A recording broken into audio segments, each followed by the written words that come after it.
All right. Well, welcome everybody to our organizing meeting for New York Jews for a Secular Democracy. My name is Sarah Levin. I am the Director of Strategy for Jews for a Secular Democracy.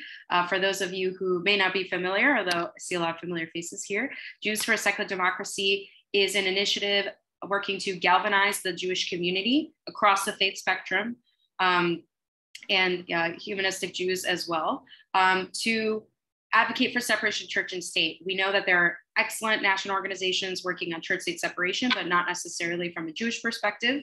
And there's also amazing national Jewish organizations doing incredible social justice work, but not necessarily with a special focus on church-state separation. And that's what we're all about, is making sure that there is a Jewish voice on separation of church and state issues.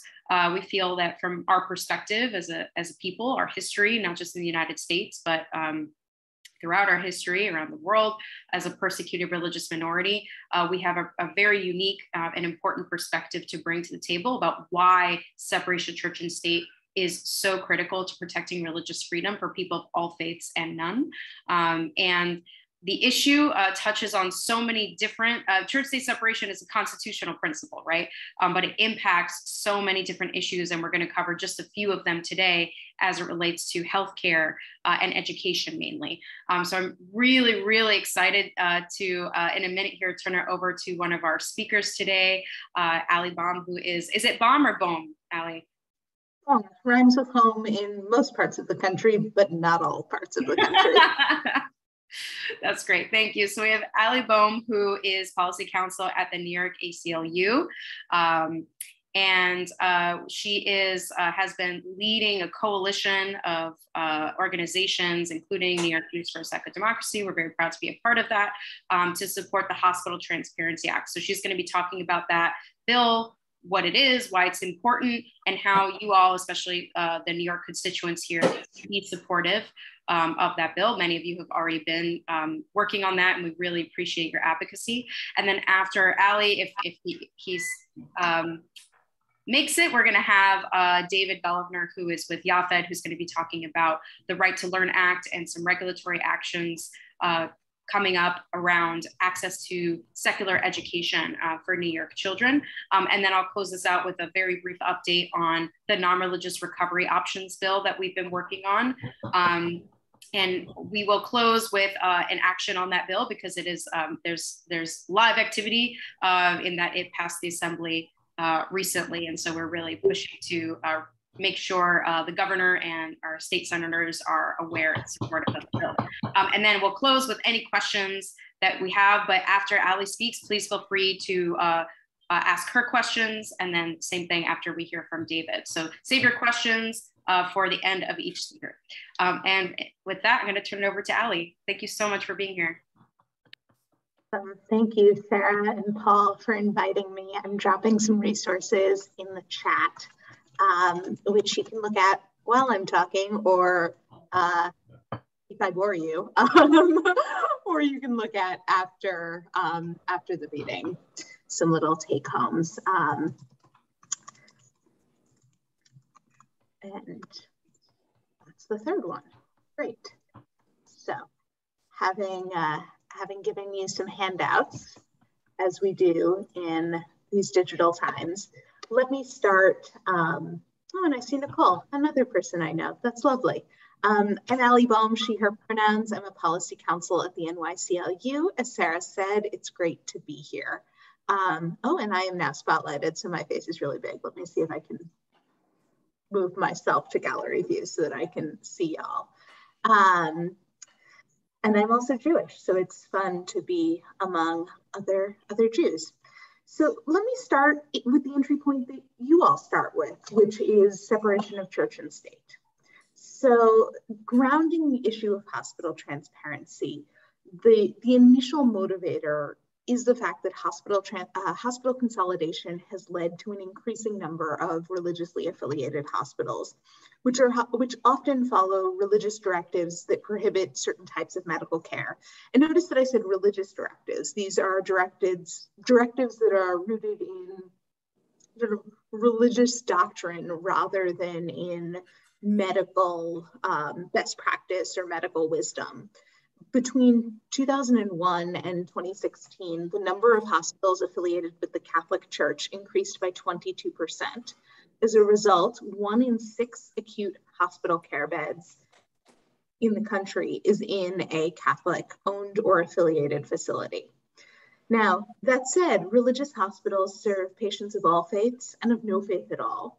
And yet some religious hospitals, and I should say, and they also benefit from public funding.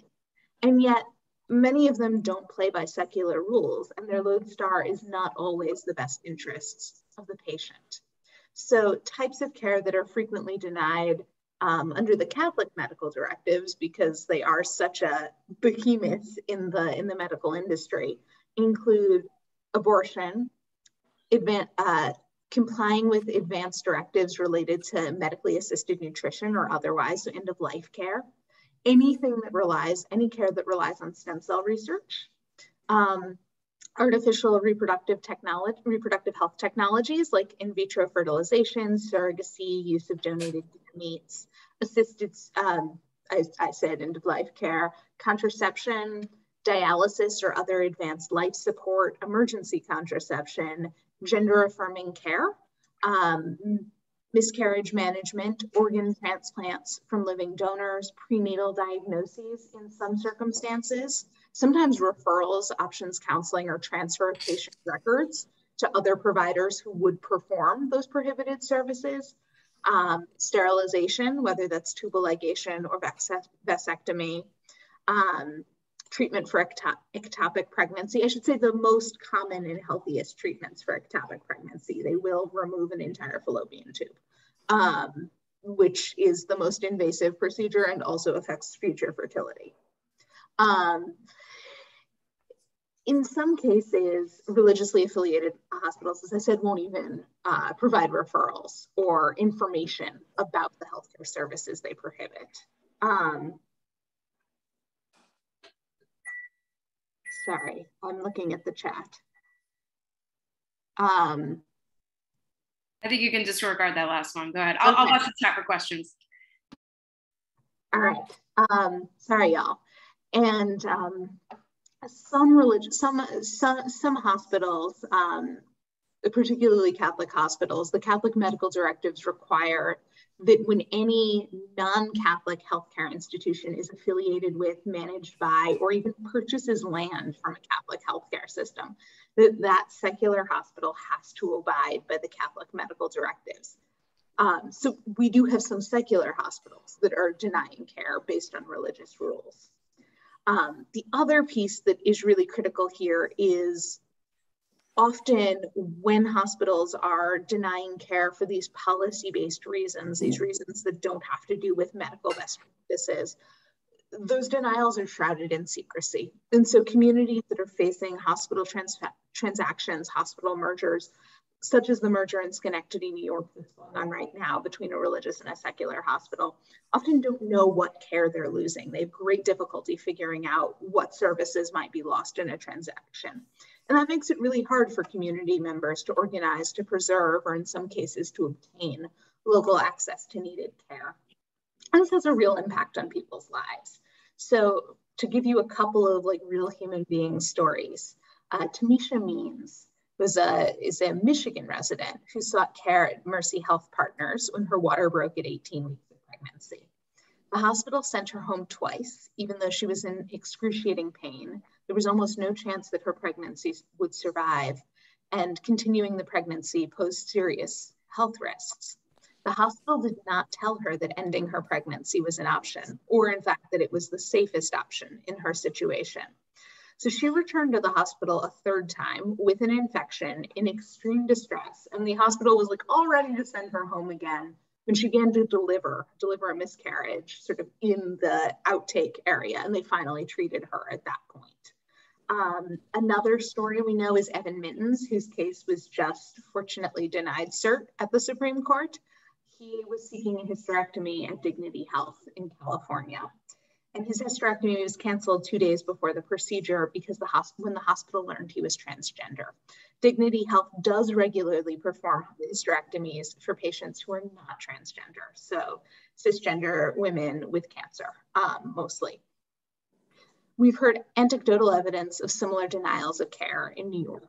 So for example, providers at an upstate hospital mentioned that that hospital has a policy against treating miscarriages as long as there's a fetal heartbeat.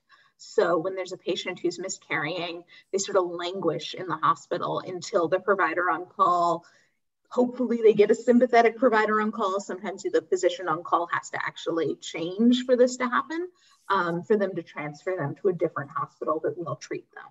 We've also heard, and Michael, I see your hand, so I'll pause in like 30 seconds and let you get in. We've also heard about hospitals that deny tubal ligation after C-section in New York. And for those who don't know, tubal ligation is safest when performed after C-section because it means you don't have to cut a person open twice and have that person recover from surgery twice. We've also heard about a hospital, and it was actually a public hospital in New York, denying IVF, again, based on bureaucratic policies. So let me pause there and see what my question is before I continue or comment. Can you hear me okay? Yeah. Yeah, I was just curious how the example you just gave, how that's not a case of malpractice by the medical provider to not inform the person of the options. And just by way of background, I've done civil rights law. I've also, you might have heard of the case where Fertilla that I brought up to the Second Circuit on ministerial immunity and lost. So I'm pretty familiar with some of these religious issues. But I'm curious, why would that not be medical malpractice for the provider not to provide the patient with the options, particularly if it's a secular hospital? So we would argue that it is medical malpractice. So I should step back and say, for context, there are many areas where this violates existing law. So there is a law called Emtala, which is, oh my gosh, I'm never going to remember what Emtala stands for. I'm so sorry. But it is a law that requires any hospital, when a pregnant person presents in crisis, to stabilize that person and treat them, or stabilize that person and transfer them. In Tamisha's Means case, ACLU of Michigan brought a case challenging the Mercy Health partners, I believe under Emtala and possibly also as sex discrimination. Surprisingly, they lost. There's also good law around anti-discrimination provisions. And we have a number of laws, both at the federal level and at the state level, that prohibit discrimination based on sexual orientation, gender identity, and gender and sex, that would apply in Evan Mittens' case. A hospital that is denying care to trans people, but providing that care to cisgender people is discriminating based on sex and based on gender identity.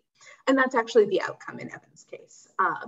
The ACLUs of California sued on his behalf, and under the California human rights law, the court found that Dignity Health was discriminating based on gender identity. And again, that sort of got appealed all the way up to the Supreme Court, which fortunately did not grant cert. Medical malpractice is interesting because the question under New York law on medical malpractice is, what would a reasonable provider do in this circumstance? And if the provider acts as a reasonable provider would, then there's no case for medical malpractice. And I think, unfortunately, in New York, a reasonable provider whose hospital says you can't provide this type of care would be complying with the hospital policy, and probably that medical malpractice case wouldn't go against the provider because they were complying with their employer's policy, which is likely what a reasonable provider would do. Now, that said, does that violate the Hippocratic Oath? Does that violate the provider's conscience? Yes, probably, absolutely. I can't put myself in the shoes of a provider, but I think certainly, and perhaps this is a good place for me to pick up again. Providers have their own religious liberty, not to mention their own professional obligations to provide comprehensive health care. And so, query what happens when your employer says you can't do this thing and you've taken a Hippocratic Oath to say I have to do this thing, or maybe your religious, values, your personal values say, I need to provide this care. What happens then? Patients also have their own religious liberty to seek care that comports with their own values. So we're sort of in this world of the institution's religious liberty bumping up against both the providers and the patient's religious liberty. And at bottom, when religious hospitals serve the public, they need to play by public rules. And, and I should say, I sort of said offhandedly that the IVF example is about a secular hospital. This isn't just about religious hospitals. While the vast majority of hospitals with policy-based exclusions are religious, there are secular hospitals that have policy-based exclusions. Certainly the IVF one is an example. We also know about gestational limits on abortion that don't go up to the legal limit or to, sort of any limit that is grounded in medicine, but is just like hospital bureaucrat squeamishness. That would also be a policy-based exclusion. And that's really important because, as I think y'all probably know from existing in this space, the courts are pretty sympathetic to religion right now. And we expect that if this bill were to pass, that there would likely be a freedom of religion challenge against it. And so being able to say, no, this is a generally applicable law. It applies to secular hospitals just as much as it applies to religious hospitals is really important. And that's also important as we talk to our lawmakers about the bill, because we want to make sure that when our lawmakers talk about the bill in the legislative record, that they are talking specific, that they are talking about all hospitals and they're talking about policy-based exclusions. They're not saying things like, we're going after the Catholic hospitals, because that would look like religious animus in the record, and we wouldn't want to have that there. So what does the bill do? So unfortunately, the Hospital Transparency Bill, which I dropped into the chat, it's A6334 and S5400, won't require hospitals to change how they provide care yet, but it will give prospective patients the tools they need to determine whether the hospital or hospitals in their area provide the care that they need prior to admission, so that they can choose where to go to seek care if there are multiple hospitals. And it's also going to give New York State a picture of what regions of the state are healthcare deserts, where particular types of care are completely unavailable, and to understand what the impact of those gaps are on care in communities and individuals statewide. And that can lead to the more substantive policy reforms that could expand access to care. And I can talk more about that, and we'll talk more about that. But to get into the bill, which I think is why you came, so the heart of the bill requires our Department of Health to collect a list of what we are calling policy-based exclusions. And again, that's, to make sure that we are couched in secular language, and this does apply to everybody, from each general hospital, and publish that information on its website. And I can talk in the Q&A about why it is laid out this way. A lot of it has to do with avoiding First Amendment speech scrutiny as well. A policy-based exclusion is when a hospital denies care, not based on any clinical criteria or because it doesn't have appropriate providers or equipment or bed space. It's not like they don't have a podiatry department, that's why they're not doing it, because no one is going to go to the hospital looking for podiatry if it doesn't have a podiatry department. But rather, it's denials of care based on bureaucratic rules or policies that either restrict medical providers from providing care that they're licensed to provide. So that's you can't do a tubal ligation after C-section, you can't do an abortion, or from providing care to categories of patients based on any characteristic that's protected under our human rights law. So we don't provide hysterectomies for transgender people, is an example there.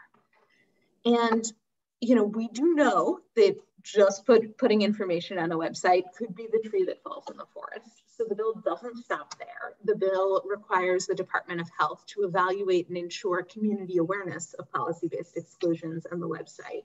And then more importantly, it requires information on policy-based exclusions and the link to the website to be included in existing disclosures that are required of both hospitals and insurers. So we're trying as many ways to get that information in front of actual humans as possible.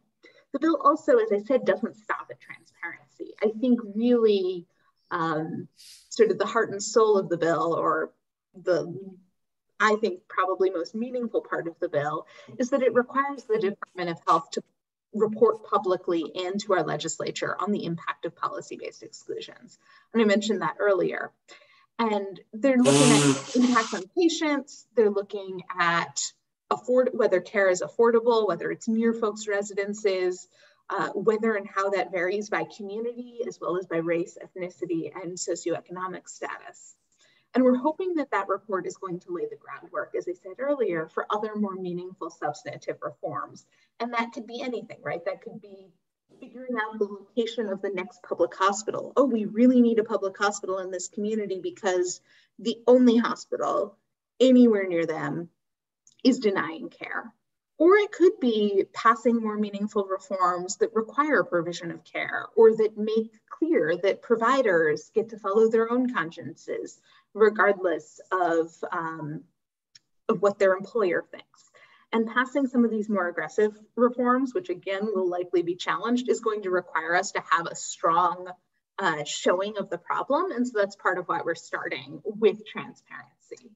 And as I said earlier, the bill does, or I should say, I talked earlier about the fact that some of these exclusions already violate existing law. And the bill does have language acknowledging that and making clear that, like, just because you gave Department of Health your list of exclusions, like, doesn't mean your exclusions are copacetic.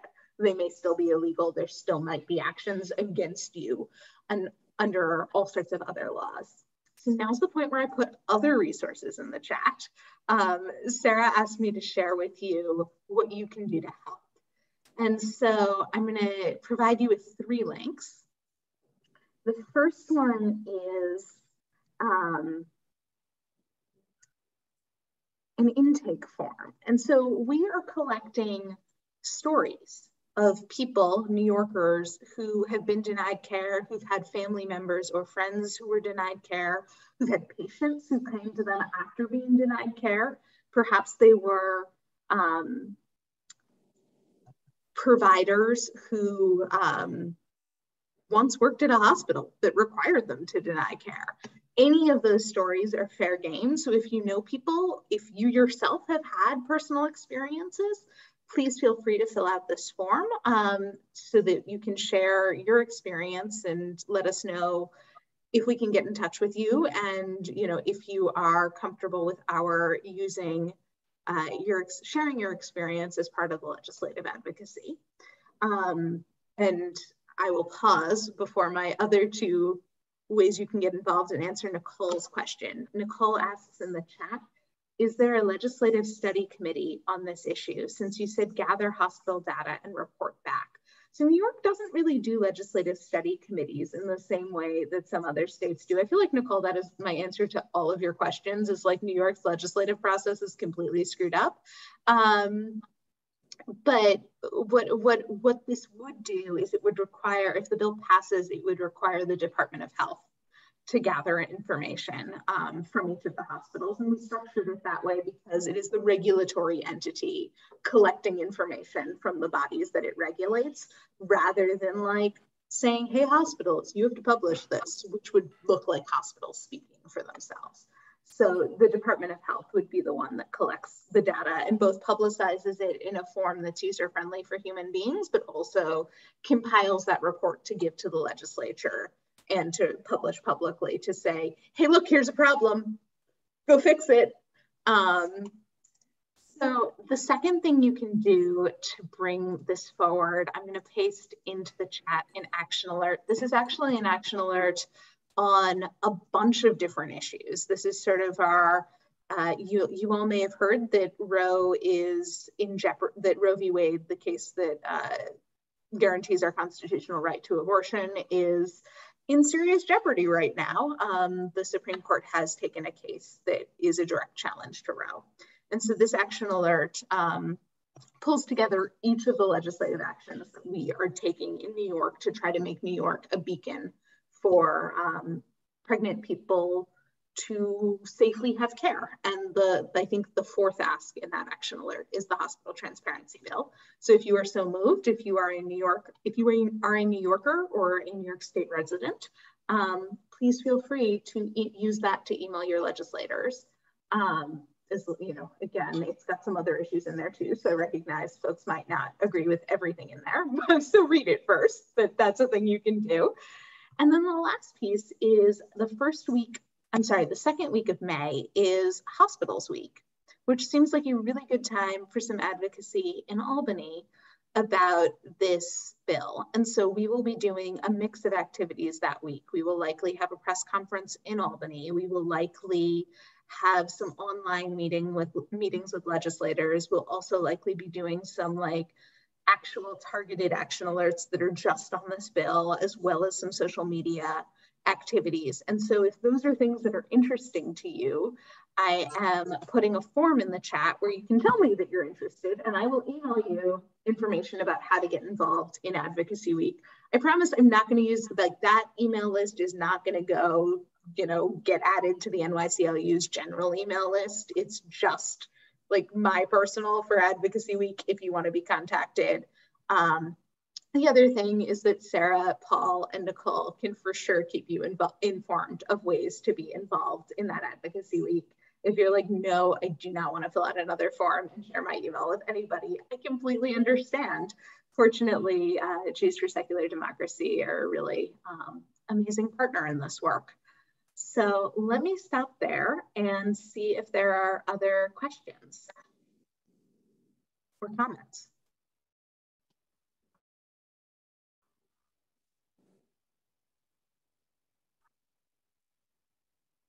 Questions, comments for Ali?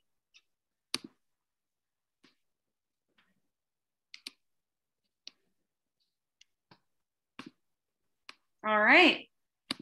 Well, I just want to say real quick, sorry, if nobody has a question, I just want to say, Ali, what New York does actually sounds more transparent than what some other states do. If they were to have to just report back to a study committee legislation, because depending on how organized they are, they could keep that information from the public. So that's actually a really good thing.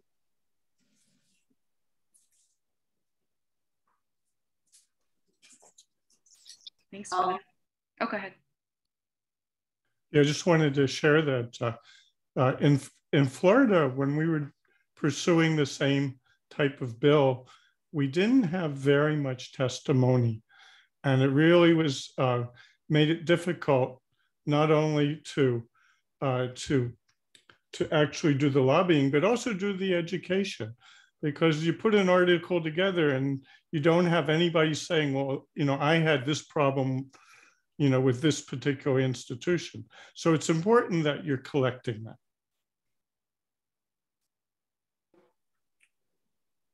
Great, thank you, Rick.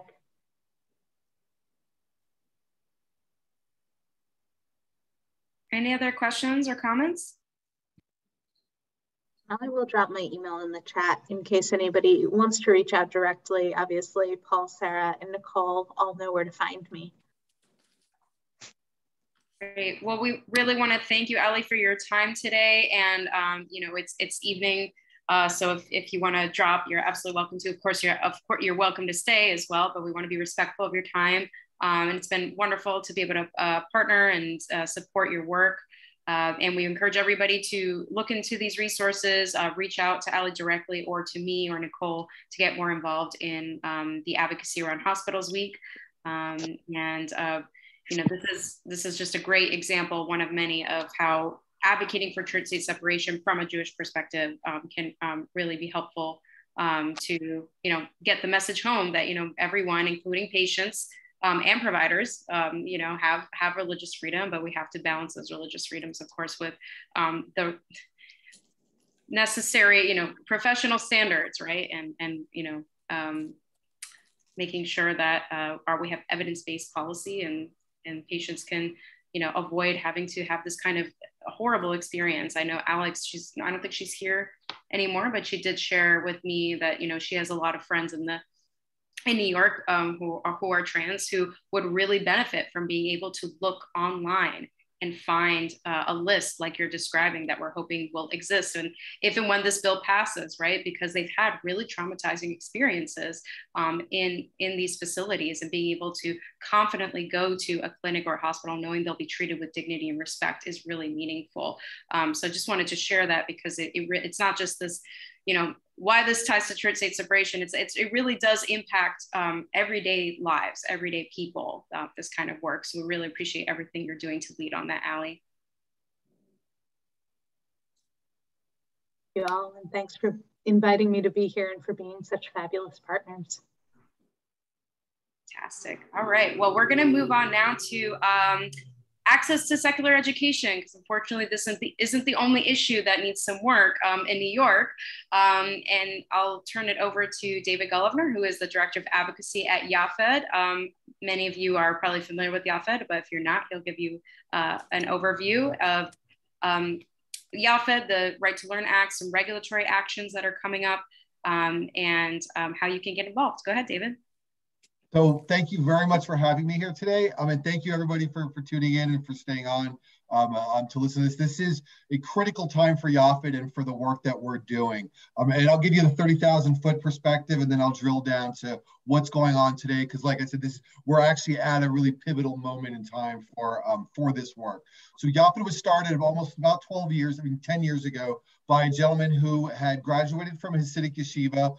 He decided he wanted to be a psychologist and went to try and apply to college. Realized he couldn't fill out the college application because he had never learned what an essay was. He had never learned enough of the English language to be able to actually understand just the basics of what was on the application, what they're asking him for. Unlike, you know, what might, like, probably even myself, a lot of people's reaction would have been where I would have probably gotten scared, maybe turned inward.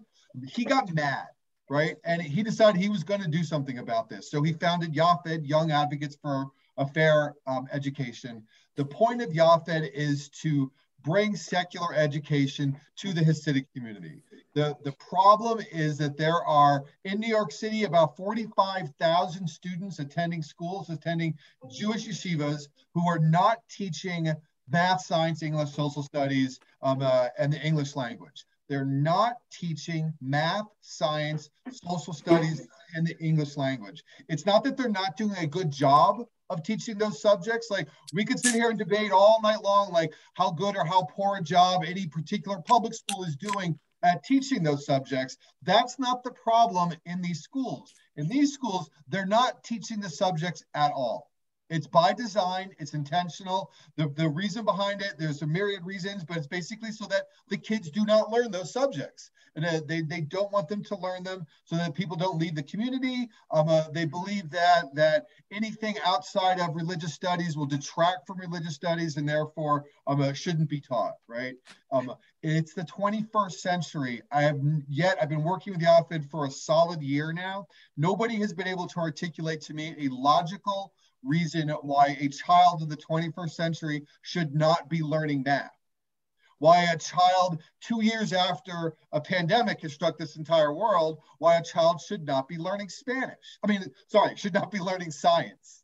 Why a child should not be learning English who grows up in New York City, right? There's no logical argument against those, why somebody should be learning those, except that the community is very insular, does not interact with the outside world, and that's by design by the leadership, right? So the schools listen to the leaders of the community. The leaders of the community do not want people to be able to leave the community, do not want the schools to teach these subjects, so the schools don't.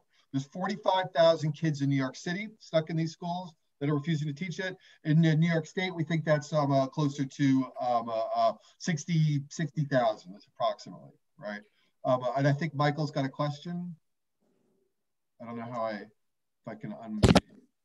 Yeah, I was just wondering. I was going to ask. No, I mean, there's a very logical reason why they're not doing it. And I mean, a book that probably a lot of people here have read, American Judaism, there's been a debate within all religious groups throughout history, how to keep their tribe, and keep it separate from other tribes. So the reason you have insularity and segregation in the Hasidic community, especially the Satmars, it's clear they do not want their community to become part of the larger society. They want to remain insular. And as you may know, I've been involved in Rockland County for a long time. I ran for DA on the issue of the denial of secular education for the Hasidic children. It's, I think, a very, very important issue, because you can't, in my opinion, you cannot have a nation, the United States of America, for example, function as a nation if you allow smaller groups to be nations within a nation. And the Hasidic community would like to be, and they think it's their First Amendment right to be, a nation within a nation apart from the rest of the society. And by denying adequate secular education, where the children learn about the foundations of this country, about other religions, about our pluralistic society, that to me is a huge problem. And that's why we're, I think, talking about it. As somebody who's run for office, I know it's so difficult because the power of the Hasidic bloc vote is so powerful, it frightens any politician who might be affected by that vote. So it's a fight between really the liberal democracy that America was founded on and theocracy. It's a crucial fight, but it's rational. They have a rational purpose in wishing to remain insular and isolated. And that's the challenge, is I do not believe they have the right to establish their own country. And I think the Establishment Clause, among other things, should prevent that. And I think the children's rights as American citizens are deprived when a children does not get the same education as everyone else and does not get an adequate education to be an effective contributing citizen of the larger society. I think that child's constitutional rights are also violated. And I've said all this before, but I thought I'd just spout it out for this particular group because I think you might be interested. Well put. We would, Yafin would absolutely agree with what you're saying. The fact of the matter is that New York state law requires non-public schools, private schools, to provide what's called a substantial equivalent education to what the local public schools provide, right? State law is clear. Like, you have to teach certain subjects. Those include the core subjects of math, science, English, social studies. Those subjects you would think any school would teach. The problem has been that there's not been an enforcement mechanism that school districts can point to in order to enforce the law. So there's a law on the books, but what's been going on is that New York City's school district has been saying, well, we don't know how to enforce it. And the state has been saying it's the local school district's job to enforce it. So kind of everybody's been pointing fingers at each other for years now, and nothing's happened. Right. In 2015, Yafin filed a complaint in New York City with the Department of Education, alleging that with about 55 school graduates and their parents, alleging that their schools were not teaching the core subjects. Right. And under the de Blasio administration, they basically swept that complaint under the rug. And they just kept putting it off and punting it down the road and saying, look, we have an ongoing investigation. We're looking into this. 7 years later, well, actually, I guess 6 years later, when the administration left office, they had done nothing about it, basically, right? They just told the state education department, we're doing an investigation. We've looked into 28 of these schools, and we found that they're not providing a substantial equivalent education, but we're still looking into it. And we're working with the schools trying to figure out how to solve this, right? So nothing has changed. A couple of parents have sued the state and sued the city and trying to force the issue. And the same thing, the courts are basically saying, like, the city needs to figure out what to do, or the state needs to enforce the law. And there's because there's not been an enforcement mechanism, nothing's happened. Everybody again is just kind of pointing fingers at each other, right? So luckily, what's happened now is the state education department this year is released a new regulation, right, that would implement the law. And the regulation is important because the law is broadly written. There's a couple other paragraphs, but in essence, what the law says is a non-public school must provide a substantially equivalent education to the local school district. But everybody's like, what does that mean, right? So the regulation hashes that out. What it does is it allows non-public schools to pick one of multiple pathways to demonstrate that they're providing substantial equivalency, that they're an accredited non-public school, like most sort of private schools, like the Daltons and the Waltons of the world. They go through an accreditation system, like Middle State's one of the accreditors.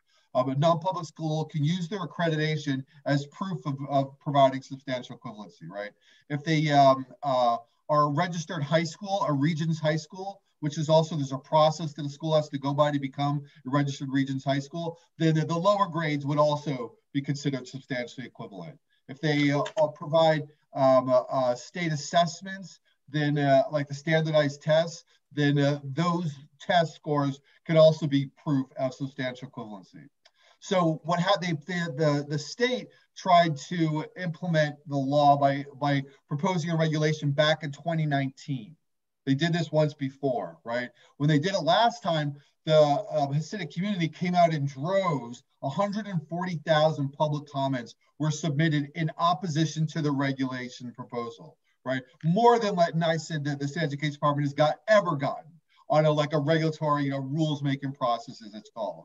Like, I mean, general public don't engage in the rules making process for a regulation, right? 140,000 people wrote comments in opposition. So, like, to their credit, like, they kind of did what they had to do, and they took a pause and they stepped back. They rewrote their proposal. They did a whole bunch of what they called stakeholder meetings, meaning they sat down with the non-public school leaders all across the spectrum, like on the different religious group leaders, as well as like the regular private school leaders, to figure out, like, okay, what can we make this proposal look like so that it's digestible to the quality schools, and it'll still enforce the law. So then they came out with this new proposal that they just released in March, which does what I just said, right?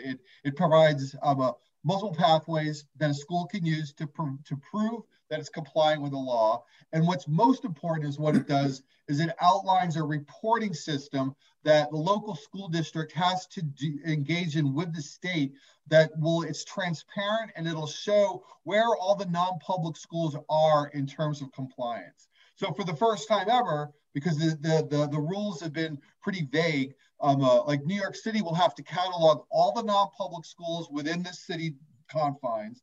They'll have to say which of these pathways that those schools are using to prove that they're compliant with the law. And they'll say where the city is at on doing direct reviews of schools that are thought to be non-compliant.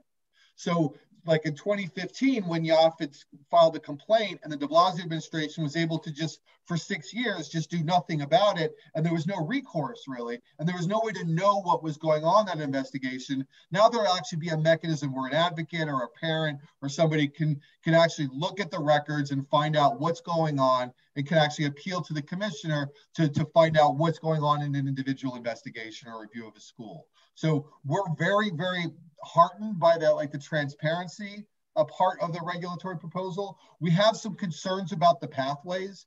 We're worried that the Hasidic community could create their own accreditation agency that could just rubber stamp bad schools. And we're worried that when state assessments are used, one, that there could be, if there's not an independent system of proctoring and scoring, that schools can cheat.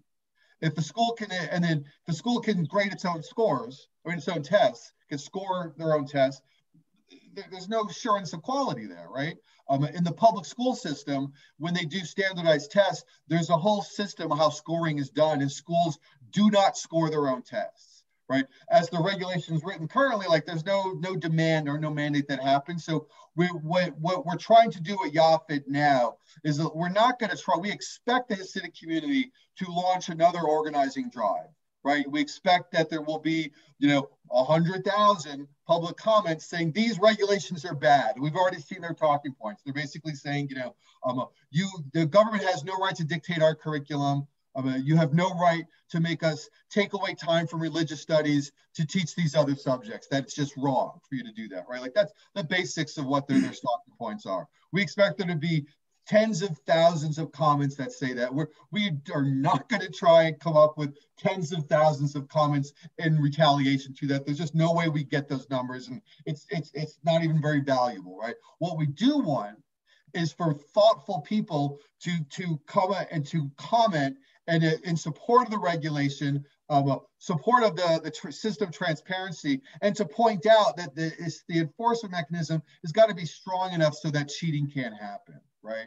So it could be done as simple as on our website, which I'll put in the chat in a minute. We have some template public comments. So like you could go on our website and you could literally just fill out a quick form and then it'll submit a comment. We have a nicely written one, and it highlights the point that we're really trying to highlight is that if the state assessments are going to be a pathway, then it has to be done in the right way. That you can't allow cheating. You can't allow schools to be able to cheat and then just use that, or else there's no point, right? That the schools will just too easily be able to look like they're complying when they're not. Let me put that in the chat. So where our website is yafed.org. The public comment form, there's a link right on our homepage to get to that. There's a bunch of background on the issue. We issued a report last April that really gives a timeline of how this issue has evolved. You can find that on the resources page of the website. From when the organization was first founded. The problem is that this is a generational problem, right? There are tens of thousands of parents that are going to do what the Rebbe's say because those parents went to these schools, right? There's a problem of intentional ignorance, a cycle of ignorance in the community that's been going on for more than one generation. So the parents of today's kids went to these yeshivas, right? So the parents of the kids today did not get, to the majority of them did not get a substantial education in English, in math, in science, in social studies, right? So during the pandemic, there was a lot of stories about problems in the Hasidic community of people not wearing masks and things like that. Like the folks are not learning science, right? So like there's not and the people are not learning a fully functional use of the English language. So when kids are graduating from these yeshivas, they're not able to fill out a job application, right? So in the Hasidic community today, poverty rate in Williamsburg is about 58% of families in Williamsburg, Hasidic families in Williamsburg are on food stamps. In Kiryas Joel, upstate, it's about 56%, right? So this is not like a problem that only affects the Hasidic community, right? There's a cycle of poverty going on here that every New York taxpayer is footing the bill for one thing, but also that we all have an obligation to try and stop, right? Ignorance has got the web of problems that stem from that kind of systemic ignorance affect the entire state. It affects us all from a citizenship standpoint. It affects us all from a healthcare standpoint. It affects us all in terms of just job placement, job creation, and general economic development. So for us, for Yafed, this is a critical moment because like I said, there's been a situation where we've been asking government to help us for a decade now. And it's been very, very hard to get elected officials to do anything about this because, as Michael said, the political power of the Hasidic community is great in this state. And it's just growing because the population is growing, right? There's been no real mechanism to force the government to enforce the law. We've just been able to do it from the advocacy standpoint. I'm just trying to shout out at the wind. And it's been very hard because the population is concentrated in a few geographic areas, a few elected officials, and it's very easy for everybody else to do nothing about it because, in all honesty, it's those folks over there, right? And it's easy to not deal with this problem because it's just those people there. And it's those people who wear those clothes and who don't even really speak English. So most people don't want to deal with this, right? So there will be lots of outcry against the regulations from the Hasidic community. There will be lots of cries that this is anti-Semitic, that this is a direct attack on the Jewish people. That's already started, right? So one of the talking points is that all the other private schools in the state are going to be, quote, exempted from this regulation, except for Jewish schools. This is a direct attack on Jewish schools. So one of the reasons why this meeting today with you folks is so important is what we need is to show that that the Jewish community cares about this issue. That this is not something that the Jewish community is willing to be silent about, that this is, and it is not an anti-Semitic. Calling for education for Hasidic children is not anti-Semitic, right? That's an important message. So just putting your name to a public comment, that in and of itself is hugely helpful, right? You know, as much as you can get personal or individualize your comment, you know, like that's even better. You know, if you have any connection to the Hasidic community, if you know anything about the yeshivas, if you could speak to anything on a personal level like that, that's great. If you could want to mention that you're Jewish, that's awesome. You know, the main message is you know, just that this getting this regulation enacted is critical, and that it must be in a strong enforcement mechanism, and that the assessment pathway has got to be strengthened so that cheating is not allowed, you know, is not able to happen. So with that, like, you know, I guess those are sort of the major issues and sort of drill down to a bit. Does anyone have any questions or is there any confusion or comments? Michael, I know your hand is raised, but I want to make sure that David asked a question earlier. David, do you want to ask your question?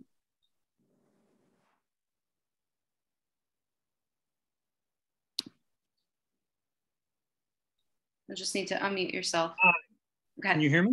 Yes. It's the first time I'm using my phone to do these kind of meetings. So the issues and concerns that we're having with the local Hasidic communities in upstate New York and related areas, how are such things addressed in Christian communities, such as the Latter-day Saints communities out west that are fairly insulated and do even more bizarre things, but let's just limit it to the question of education for their children? So the only real legal analog that I could speak to is the Amish community, and I'm trying to remember. There was a Supreme Court case, and I'm forgetting the case name right now. But it was decided that Society of Sisters, I think. No, I think Society of Sisters. It is just could be, but no, I think it was a different name. But so it was from like 79 or somewhere around there, which gave the result was that the Amish had to teach secular studies up to the 8th grade, right? And they were they had some dispensation in high school where it's not quite as important for them to do it. And the difference between that and what's going on in the Hasidic community, one is that the Amish community is self-sufficient, right? And that was a part of the written decision was, you know, they sort of noticed or made note of the fact that the Amish community is a self-sufficient community. The Hasidic community is not self-sufficient, right? Because it relies heavily on government dependence and government support, right? You know, food stamps and a lot of other public assistance, right? The pathways, this multiple pathways approach that NYSED is taking with this regulation, they developed that in collaboration with like the Latter-day Saints and the Amish communities upstate, and the Mennonite communities upstate, many of whom are, you know, they're very insular, and the registered high school, the assessment pathway, we were told at one point, Yoder, thank you, right, yes, it was the Yoder decision with the Amish. The assessments pathway in the regulation was created in part to answer concerns that I believe that one of the religious communities upstate had, is either the Amish or, doesn't matter. But so they provide, I mean, they operate K-8 religious schools for their kids, but the kids then matriculate into the local public high school, right? So the community itself doesn't run high schools, they just run elementary and middle schools. And because they go to public high schools, the community currently uses assessments to judge, to make sure that the kids are learning well, so that they know that they're going to do okay in high school. So, and they don't want to be registered high schools because they don't believe in like registering with the government. They don't want to go through one of the accreditation system because one, I believe it's expensive. And so but they do actually use assessments in a like holistic and a real sense of the way that's imbued with their educational instructional program. Our concern with the assessment pathway is that it could be used if there's independent proctoring, then literally a teacher could stand up in front of the classroom and tell the kids what answers to put in. And there was actually a video in the Daily News about 3 years ago in an article where yeshiva was called to task for a teacher. They're giving a state assessment because some of these school yeshivas do give the assessments now because they get paid to do it. They get some money from the state for giving the test, and their scores are average between 0 and 10%. The ultra orthodox yeshivas on it in terms of proficiency. So like they're not doing well on it, but like the teacher was in front of the classroom and telling the kids what answers to give on the test. And we think they're giving them the wrong answers because there's a funding stream to schools that do really badly on tests. So we think they're taking advantage of that and literally trying to make sure the kids like answered the test wrong. But so like there's documented proof that like that the potential for that cheating is there, right? So like, that's why we have a concern on the assessment piece. And I know I didn't completely answer your question on the comparisons to other religious communities, but I actually not an expert on, especially in other states, like what goes on there and that. Thank you for that. Were there any other questions? I know, Michael, you had a comment, but was there anyone else who hasn't had a chance to speak yet? Because we do need to wrap up in a few minutes so we don't go too over time. David, did you have anything else? Not David, who asked the question. Well, just following up and playing devil's advocate, and you can keep it short. It's your organization is the former members from that community trying to get their community up, into the 20th century. The other concerns, whether it was the Amish or what is that, or the ones out west, the LDS, do they also have members or former members that are pursuing these same things, or are the issues from outside their community and just secularists in general? So to my knowledge, like this is the only place in this country where this kind of fight is going on. And there are, I'm sure, some outlier schools and like some really kind of extremist communities that maybe are not doing a good job teaching, but I've never heard another story about a system of schools that refuses to teach English, math, social studies, and science, like at all. That have schools, by design that are teaching the kids from kindergarten through 12th grade, or what we consider 12th grade, that are not teaching those subjects at all, where the kids graduate from the school and they have not learned English. And where they can't do basic algebra. The only math they can do is addition and subtraction, right? Like I have not heard that kind of problem going on anywhere. Like I honestly think that this is a very unusual and unique situation to the Hasidic community.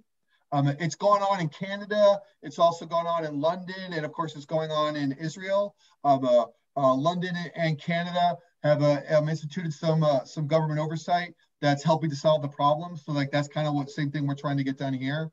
But in this country, like I have not heard any stories about like, again, I'm sure there's some outlier crazy school somewhere where like, they're teaching off the Bible all day, right? But like I outside of maybe like a school somewhere, I've not heard of any community that's trying to not teach its kids anything, that we would consider secular studies. And that's the extent of the problem here. Thank you. Yep. And it sounds like we're concerned because Jews favor education above everything else. Well, that's what that's been my thing about one of my things about this issue. And before I started working for Yafet, like I grew up. My grandmother didn't go to high school, right? She emigrated from Lithuania and through England, right? So she never went to high school. She was dirt poor.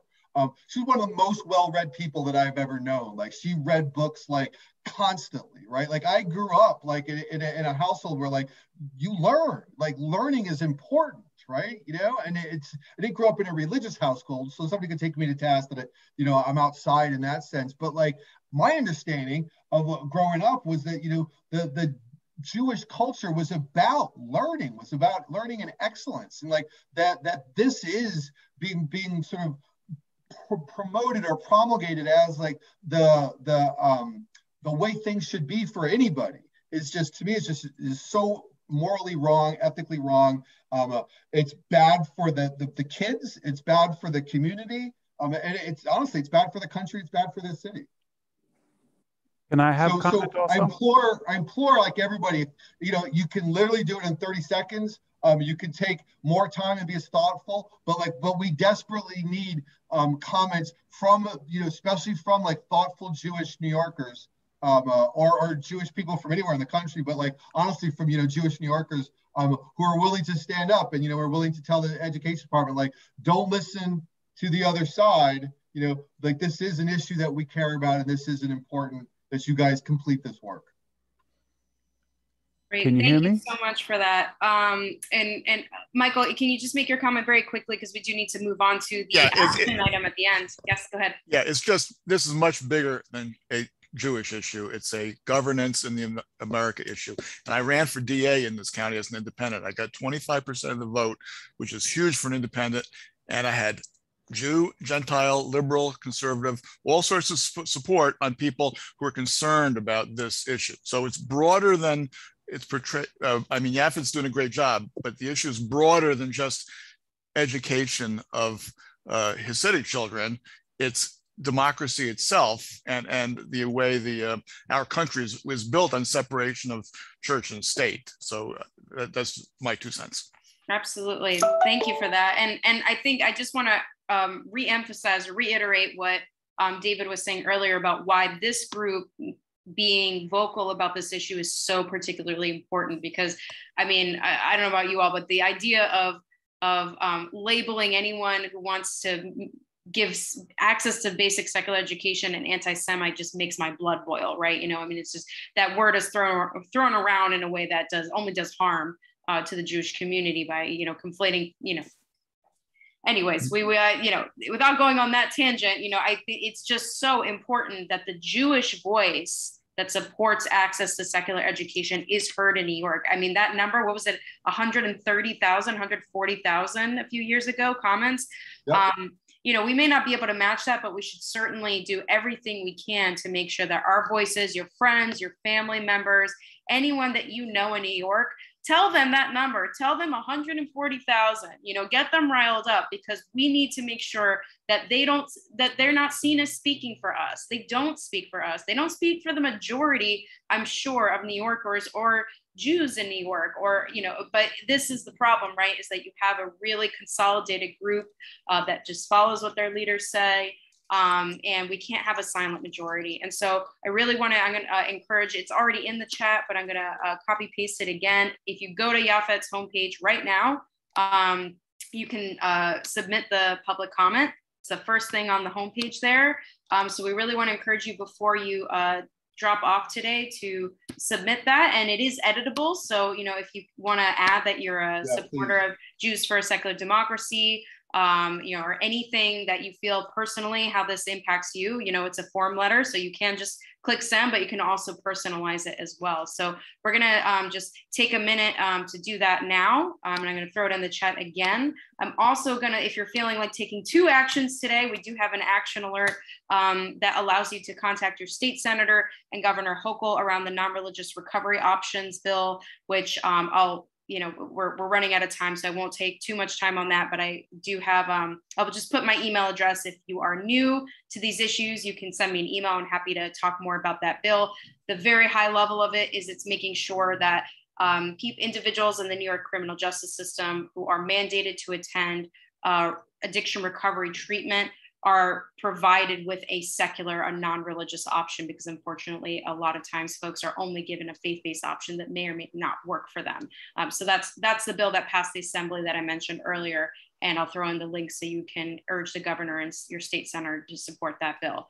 So just in closing, and unfortunately we don't have a whole lot of time, but we did get some questions in here. So thank you so much, David, for for being here, for all the work that you do. We all feel your passion and share your passion for this issue. And we're really excited to be able to lend our voice and support your work. So I'll just close by saying thank you to everyone for being here. We'll stop the recording and just focus on these actions. If you have any questions about how to personalize it or how else you can get involved, I'll stick around for a few minutes so that we can talk about just how you can get involved in New York Jews for Secular Democracy. But thank you all again for being here, and we look forward to continue working with you.